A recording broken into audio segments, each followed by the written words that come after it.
Mau atau tidak mau, percaya atau tidak, kekisruan ini akan berakhir jika dua hal ini terjadi. Satu, Anies Baswedan tergabung ke dalam partai politik. Kedua, Megawati Soekarno Putri akan lengser dan entah akan digantikan oleh siapapun penggantinya. Apakah Puan Maharani? Dan mengapa seperti itu? Yuk kita akan lihat menggunakan kartu-kartu saya.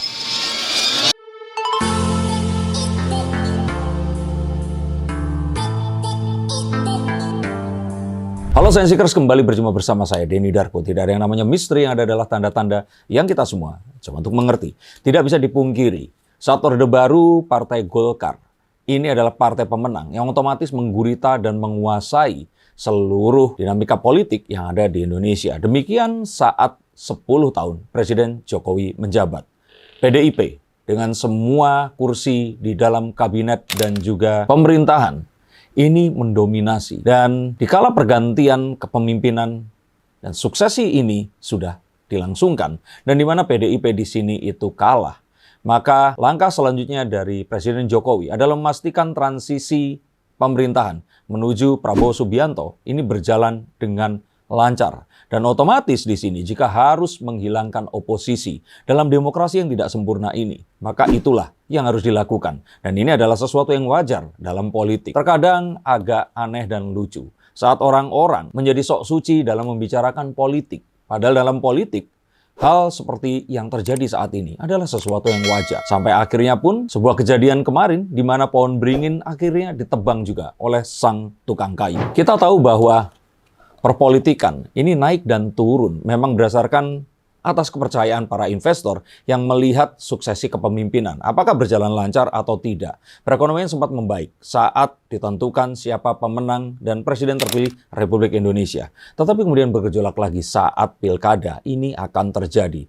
Mungkin akan sedikit mereda di Oktober nanti saat Pak Prabowo dilantik. Tapi kita juga tahu bahwa ini semua sebenarnya akan terus seperti ini jika perpolitikan di Indonesia ini tidak tenang. Dan satu-satunya cara membuat perpolitikan tenang adalah dengan meniadakan oposisi. Mengapa saya terus mengulang-ulang hal seperti ini? Karena sebenarnya demokrasi yang ada di negara berkembang atau dunia ketiga seperti Indonesia ini sebenarnya adalah mimpi di siang bolong. Mungkin kita berharap bahwa demokrasi akan bisa berlangsung dengan seadil-adilnya. Tapi bagaimana mungkin sebuah teori atau paham di mana suara orang yang tidak berakal dengan suara orang yang berakal ini nilainya sama. Suara orang yang mungkin memiliki intensitas yang buruk dan suara seseorang yang mungkin memiliki rasa nasionalisme yang tinggi ini juga sama. Maka saya katakan bahwa demokrasi di era seperti sekarang ini patut untuk dicerna kembali. Apakah betul ini adalah sesuatu yang memang akan bisa kita adopsi sampai mati nanti? Ataukah memang memerlukan revisi dalam pelaksanaannya? Tapi apapun itu tadi, saat ini jelas terjadi sebuah upaya revolusi secara senyap terhadap hegemoni PDIP di masa lalu. Dengan kekuatan-kekuatan yang berusaha untuk mengambil kekuasaan dari PDIP ini nanti. Dan sebenarnya PDIP pun di sini tidak harus kehilangan kekuasaannya jika saja mereka mau bernegosiasi. Tapi kita tahu bahwa Ibu Megawati ini masih menganggap sekarang ini seperti tahun 1997 mungkin.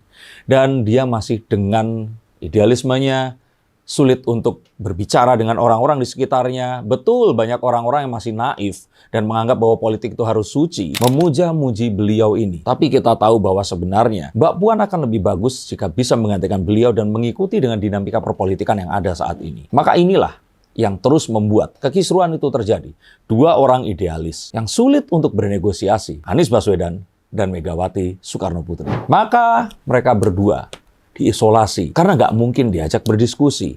Mungkin di sini kalian langsung bilang, iya dasar Darko diajak berdiskusi untuk bagi-bagi kekuasaan, untuk berhutang lagi, untuk segala tetek bengek yang kalian masyarakat yang mungkin nggak berusaha untuk membaca dan mengetahui. Selalu menganggap bahwa perpolitikan geopolitik di internasional ini adalah sesuatu yang harus dieksekusi secara suci, secara hitam dan putih. Padahal sejatinya tidak ada hal seperti itu. Bahkan di kehidupan kalian setiap hari. Maka kita lihat bahwa PKS dan Golkar ini sudah diamankan. Maka PKS di sini sudah dilepaskan dari dukungan mereka terhadap Anies yang otomatis. Dan kita lihat dari komentar-komentar para anak abah ini di kolom komentar saat PKS mengumumkan bahwa mereka bergabung dengan Koalisi Indonesia Maju mulai mengetahui bahwa politik itu memang seperti itu. Kalau mau suci, mungkin kita bisa bicarakan kegiatan-kegiatan di rumah ibadah atau mengurus dan mengelola sumbangan. Tapi dalam politik transaksional dan shifting nilai di dalamnya, juga negosiasi dalam ideologi, itu masih mungkin dan memang sebaiknya harus terjadi. Maka ini semua tidak lain dan tidak bukan adalah untuk mentransisikan Indonesia menuju ke tahap berikutnya dalam pemerintahan nanti. Jika ternyata memang tuduhan bahwa Jokowi ingin memperkaya diri melalui keluarganya, silakan diaudit saja. Kekayaan mana yang dihasilkan dari uang haram. Dan tentu saja di era seperti sekarang ini itu mudah sekali untuk ditelanjangi. Tapi saya masih tetap percaya bahwa apa yang dilakukannya mungkin bukan sesuatu yang populer, tapi bertujuan untuk power shifting, sesuatu yang saat ini memang diperlukan untuk terjadi. Perlu sistem baru dalam pilkada di Indonesia. Karena pilkada yang ada sekarang ini bab politik rasa ajang pencarian bakat. Seseorang dianggap populer hanya karena citra yang ada di sosial media, bukan melalui pengkaderan yang ada di dalam partai. Maka kita mempertanyakan, Anies Baswedan ini sebenarnya kader dari partai apa? Karena jika dia tidak memiliki partai, tentu saja semua tindak tanduknya nanti akan sulit. Pertama, untuk disinkronisasi dengan kabinet-kabinet yang tentu saja ini diisi dengan partai-partai yang memenangi jumlah kursi, atau tentu saja juga akan mengalami kesulitan lagi saat beliau ini nanti harus bernegosiasi dengan kekuatan lama yang tentu saja ini adalah perwakilan dari partai-partai yang sudah lama dan selama ini mendominasi. Dan bagaimana pilkada gubernur atau provinsi ini seharusnya ditunjuk oleh presiden, baru pilkada bupati, wali kota itu silahkan dipilih oleh orang-orang yang memang berdomisili di tempat tersebut tadi. Karena jika tidak, maka kontestasi ini akan terjadi setiap saat. Kita tahu, dan saya juga rasakan, waktu Mas Anies memimpin Jakarta, semuanya berjalan dengan baik, tapi seharusnya bisa lebih baik lagi jika dia tidak beroposisi dengan Jokowi. Maka yang terjadi nanti, ini adalah sesuatu yang seperti 2024, jika Anies Baswedan terpilih dan dia tidak mewakili partai yang memiliki kekuatan yang besar. Yang terjadi nanti adalah polarisasi yang pasti akan terus terjadi hingga 2029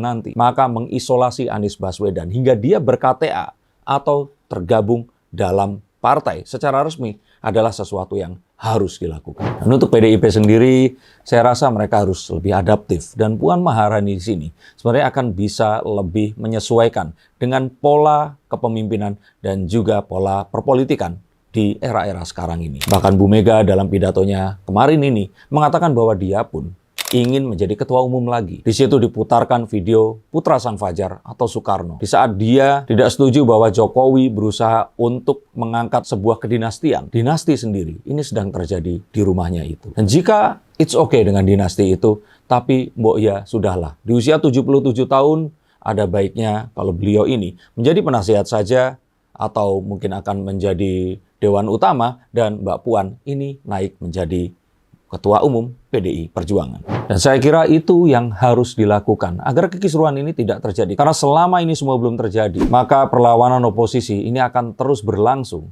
dan Indonesia tidak akan membangun nantinya. Bagaimana menurut pendapat kalian?